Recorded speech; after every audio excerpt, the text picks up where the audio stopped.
शुरुआत सर बांग्लादेश से ही करते हैं। बांग्लादेश की प्रधानमंत्री हाल ही में भारत यात्रा पर आई थीं। उन्हें जल्द ही चीन की यात्रा पर भी जाना है। इससे पहले उन्होंने कहा है कि तीस्ता परियोजना पर भारत और चीन दोनों के प्रस्तावों पर विचार करेगा बांग्लादेश। इसे आप कैसे देखते हैं? नीरज जी देखिए, ये सही है जैसे आपने कहा कि हमारे प्रधानमंत्री के इनविटेशन पर वो आई थी, उनके जी। स्वेरिंग इन में तो आई ही थी। जी, जी, और जी। उसके बाद वो पहली हेड ऑफ स्टेट थी जी, जो कि इस स्टेट तीसरे विजिट कर रहे टर्म हैं। में जी, वो सबसे पहले आई यहाँ पर। जी, और बड़ी कॉम्प्रिहेंसिव उस समय बातचीत हुई थी। जी, और इनफैक्ट 10 एग्रीमेंट साइन हुए हैं अभी जी, तो कितने दिन हुए ही जी, भारत और बांग्लादेश के बीच में जो हुए थे। और उन्होंने खुद बोला था कि एक बहुत ही महत्वपूर्ण बात हुई है, बहुत फ्रूटफुल बात हुई है। जी, और ये एक धुरी बन गया है, मतलब भारत और बांग्लादेश के बीच में इस तरह की बातचीत और दोनों को आगे बढ़ने के लिए। और जी, उन्होंने बल्कि यहाँ तक नाम लिया है कि विकसित भारत उधर उन्होंने कहा, और स्मार्ट बांग्लादेश जी, उन्होंने बोला कि ये विजन है बनाने का, जी, और दोनों हम साथ लेकर के चलेंगे। तो ये उन्हीं का कहना था। और देखिए पॉलिटिकल में security, economics, trade, border management, जी, कनेक्टिविटी, इन सारी चीज़ों पर बातचीत थी और ये एग्रीमेंट्स इसमें हुए हैं जो हम देखेंगे। और उसके अलावा भी आप देखिए जो हमारे प्रधानमंत्री ने पहले ही नेबर्स फर्स्ट पॉलिसी लेके आए थे, उससे सबसे ज़्यादा उसका बेनिफिट अगर देखा जाए, उसका फ़ायदा बेनिफिशियरी देखा जाए तो बांग्लादेश रहा है। जी, मतलब यहाँ तक कि 25% फ़ायदा तो बांग्लादेश को हुआ है, ये जो भारत की पॉलिसी है जी, उसके हिसाब से। तो ये इनके बीच में, भारत और बांग्लादेश के बीच में ये चलता ही रहा है। और अभी भी जो ट्रीटीज देखिए जो हुई हैं इससे पहले आप देखिए जो बिम्स्टेक वाली जितने देश हैं, भारत, जी, बांग्लादेश, म्यांमार, इनको सबको मिला करके, जितने हम, नेपाल, तो इन सबको मिला करके भी हम आगे चल रहे थे, उसमें भी बांग्लादेश का है। और ये जो बिम्स्टेक कनेक्टिविटी हो रही थी, बिम्स्टेक की मतलब भारत, थाईलैंड, बांग्लादेश थाईलैंड से आगे तक की वो पूरी कनेक्टिविटी आसियान देशों तक जा रही थी, जो जी, जिसके लिए भारत ने प्रपोजल रखा है और उस पर काम भी चल रहा है।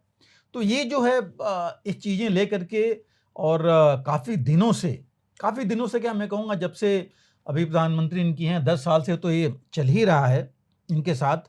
और इसी बीच में तकरीबन 2 बिलियन का ट्रेड भी आपस में हो रखा है, जी, बांग्लादेश का और भारत का। इसमें जो मेन एग्रीमेंट्स हैं, हमने पहले ही बात की, इसमें even joint small satellite launch करने के लिए भी एक एग्रीमेंट हुआ है, जी, जिसमें रेलवे के साथ एमयू साइन हुआ है, भारतीय रेलवे के और बांग्लादेश के साथ।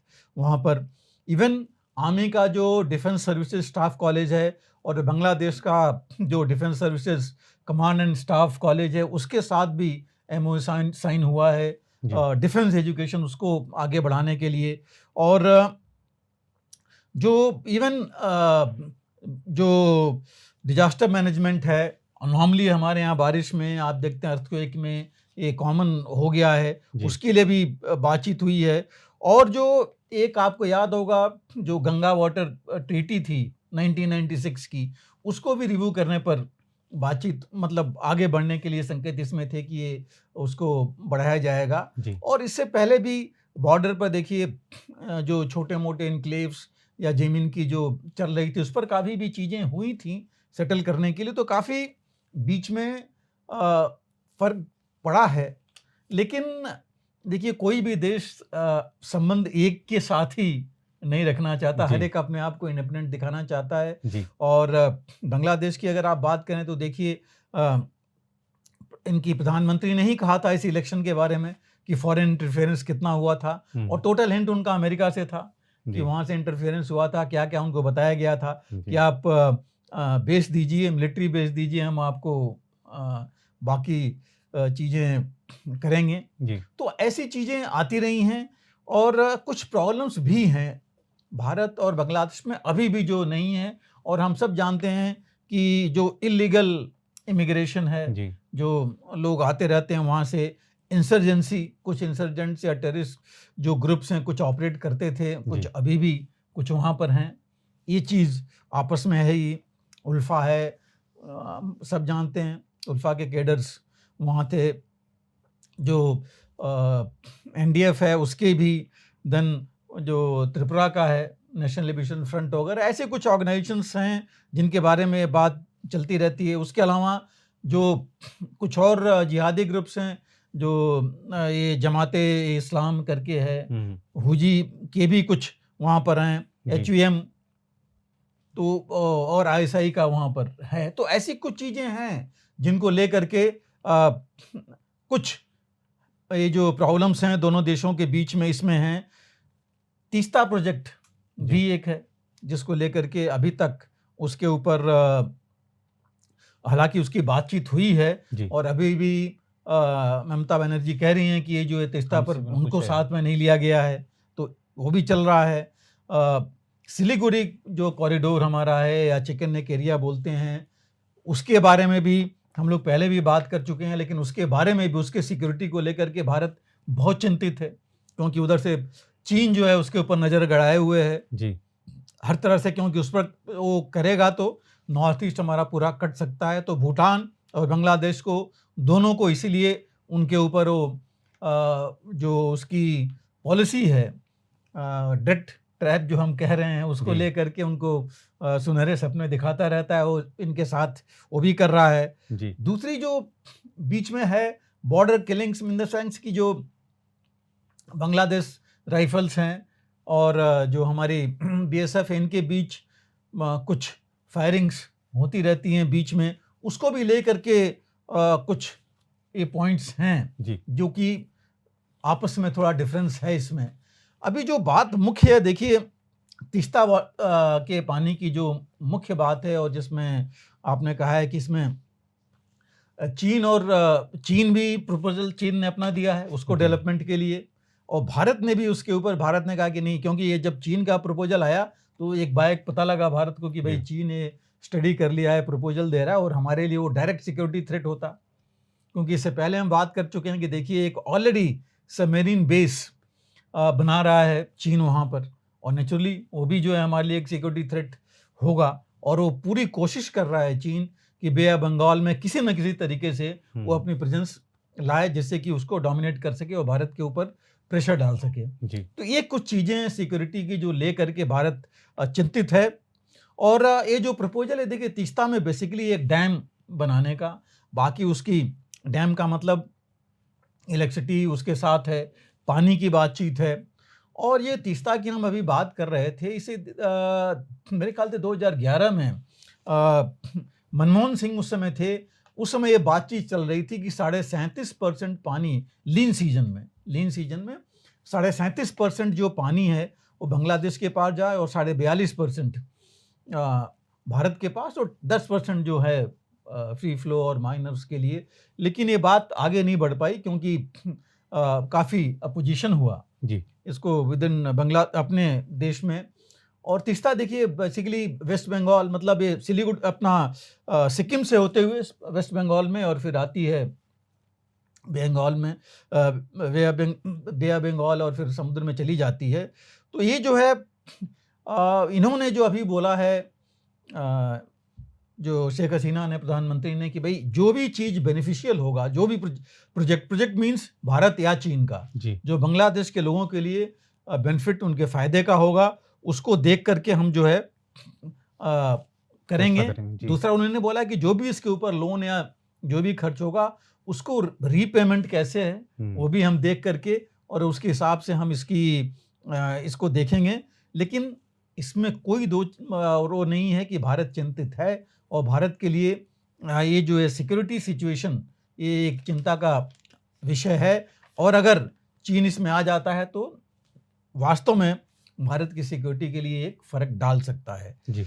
अभी जो इनकी प्रपोज्ड विजिट है ये पहले से है कि 8 से 11 जुलाई के बीच में इन्होंने जाना है शेख हसीना ने चीन। और चीन की देखिए, मैंने जैसे हम लोग बात कर रहे थे, डेट डिप्लोमेसी तो है ही है। चीन अभी भी एशिया में उसका लार्जेस्ट पार्टनर है, ट्रेड पार्टनर बांग्लादेश का जी। Military hardware, software, military weapons काफ़ी चीन के इनके पास हैं, हालांकि बिल्कुल उन्नत किस्म के तो नहीं हैं, लेकिन वेपन्स मैक्सिमम इनके पास, चाहे आप गन्स कीजिए, चाहे टैंक्स कहिए, या अभी जैसे कुछ पुरानी सबमरीन्स भी वो दे रहा है इनके पास। जी। तो ये जो है सप्लायर वही है। और बीच में आपको याद होगा हम लोगों ने यहाँ भी डिस्कस किया था 1 महीने पहले कि काफ़ी अभी बांग्लादेश में मिलिट्री ने बोला है कि जो इक्विपमेंट चीन से आया है उसमें काफ़ी खराबी हुई है। जी। पुरानी इक्विपमेंट है, कई बार तो ये है कि जो राउंड्स हैं, गोले हैं, वो फटे नहीं हैं। अच्छा। तो ऐसे ऐसी चीज़ें उन्होंने है, लेकिन अभी भी इसके पास चीन अभी भी लाइन ऑफ क्रेडिट में देखिए उसने 2023 में 1.1 बिलियन डॉलर उसने दिया है बांग्लादेश को। तो वो डेट में तो उसको ला रहा है, इसमें कोई डाउट नहीं है। और अभी भी जो है बांग्लादेश ने 5 billion dollar line of credit के लिए मतलब वो चाहता है चीन से लेना। बांग्लादेश की जो फाइनेंशियल इनस्टेबिलिटी है, रादर स्टेबल है नहीं, उसके फॉरेन एक्सचेंज रिजर्व्स कम हो गए हैं जी। होम फ्रंट पर भी उसको काफ़ी उनको वो है, क्योंकि उनको पता है इस बार इलेक्शंस कैसे हुए। जी। कई डेमोन्स्ट्रेशंस बांग्लादेश में हो रखे हैं, जी। महंगाई वहाँ पर है। अभी ये समझिए जो उनकी पेट्रोल डीजल और फ्यूल प्राइसेस हैं केरोसिन के, 1 साल में 3 बार बढ़ाई जा चुकी हैं जी। पिछले साल में, तो उससे भी इनको काफ़ी प्रॉब्लम है। और अभी तक देखिए चीन ने तकरीबन 7 बिलियन डॉलर से ज़्यादा का इन्वेस्टमेंट कर रखा है जी।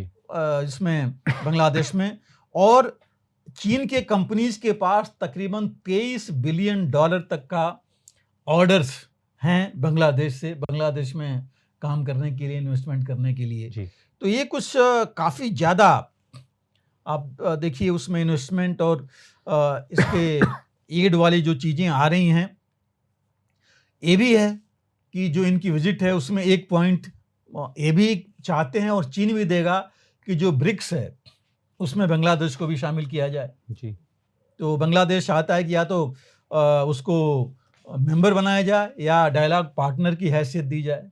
हालांकि शुरू में तो डायलॉग पार्टनर देते हैं, बाद में ये करते हैं, लेकिन ये भी एक पॉइंट है उसमें। और इसमें जो 2-3 पॉइंट हैं, बिकॉज बांग्लादेश का एक्सपोर्ट्स काफ़ी अभी कम हो गए हैं, और पहले अमेरिका देखिए काफ़ी इंपोर्ट्स करता था, उसने भी कम कर दिया है बीच में, जब इनके बीच में मनमुटाव हुआ था इन चीज़ों को लेकर के। तो बांग्लादेश चाहता है कि इनके जो 2-3 मेन प्रोडक्ट्स हैं, जैसे लेदर है जी। इनके, सिरेमिक्स हैं, और इस तरह की जो मेन कुछ चीज़ें हैं, इवन टेक्सटाइल्स में काफ़ी आगे था, लेकिन टेक्सटाइल्स तो चीन को भी नहीं चाहिए, वहाँ भी काफ़ी कुछ है। तो ये प्रोडक्ट्स जो हैं चीन इनसे ले, जिससे कि ट्रेड रेशियो बना रहे, क्यों एक्सपोर्ट्स इनके सिर्फ तकरीबन 50 मिलियन डॉलर के आसपास हैं, इंपोर्ट्स वहाँ से काफ़ी ज़्यादा हैं, 15 बिलियन डॉलर से ज़्यादा है बल्कि। तो ये कुछ चीज़ें हैं जो ले करके वहाँ ये जाएंगी। और लेकिन आपने देखा है कि चीन ज़रूर इन्फ्लुएंस करना चाहता है, और बांग्लादेश को तो ज़रूर चाहेगा, क्योंकि अगर बांग्लादेश में उसको मिल जाता है एक फुटहोल्ड, तो भारत के लिए वो काफ़ी मुश्किलें कोशिश करेगा। कर सकता है नहीं कर सकता है तो बात की बात है, तो कोशिश तो ज़रूर करेगा ऐसे करने के लिए। तो इसके लिए बहुत ज़रूरी है कि हम बांग्लादेश से ज़रूर उनकी अपने सिक्योरिटी, अपनी नेशनल इंटरेस्ट को देखते हुए बांग्लादेश की नेशनल इंटरेस्ट को भी हम साथ में लेके चलें, और विश्वास दिलाएं कि हम जो है सक्षम हैं बांग्लादेश की मदद करने के लिए।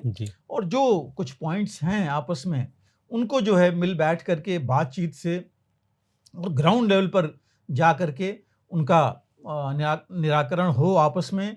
खास करके जो ये मैंने कहा कि बॉर्डर इश्यूज हैं, चाहे लैंड का है, चाहे इमिग्रेशन का, इलीगल इमिग्रेशन का है, या जो ये कुछ टेररिस्ट ग्रुप्स हैं, ये बहुत ज़रूरी है कि इनको जो है इनके बारे में बातचीत हो, और इससे दोनों का फ़ायदा होगा अगर ये चीज़ें सॉल्व हो जाती हैं तो।